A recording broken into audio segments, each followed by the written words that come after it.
On observe une hôtellerie à deux vitesses, donc des hôtels qui ont pu investir et des hôtels qui sont aujourd'hui, qui sont rentrés un peu dans on va dire un cercle vicieux de prix bas, donc insuffisance de marge et de financement pour pouvoir justement investir et se rénover.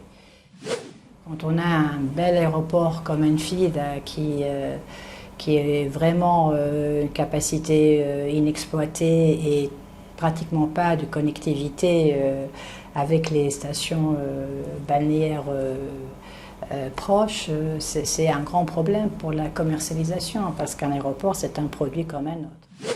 Récemment avec la coopération internationale on a développé la route des randonnées, on a développé aussi la destination verte Jebel Dahar qui a été il y a 3 ans je pense classée en Allemagne comme meilleure destination écologique au monde. On n'a peut-être pas assez communiqué sur cela. La Tunisie n'est pas un si petit pays que cela, hein, pas du tout.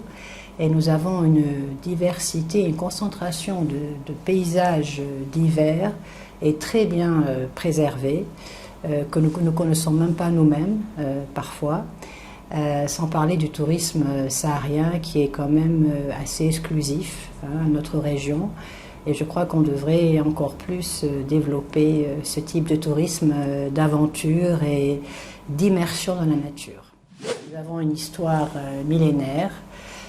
Par exemple, Carthage, vous savez, c'est Hannibal et Carthage, c'est connu par le monde entier, mais qu'est-ce que nous avons fait pour mettre en valeur ce patrimoine exceptionnel? Nous n'avons même pas un grand film, l'épopée d'Hannibal encore. Je pense que ça devrait être un projet public, c'est très important.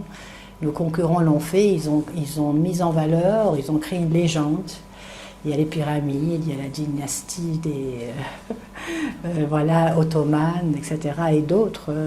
Et nous devons vraiment, je pense, beaucoup plus travailler sur l'aspect civilisationnel, culturel, artisanat et l'artisanat haut de gamme. Et là déjà, on voit l'apparition de designers et on commence à avoir des produits très intéressants et qui sont vendus dans le monde.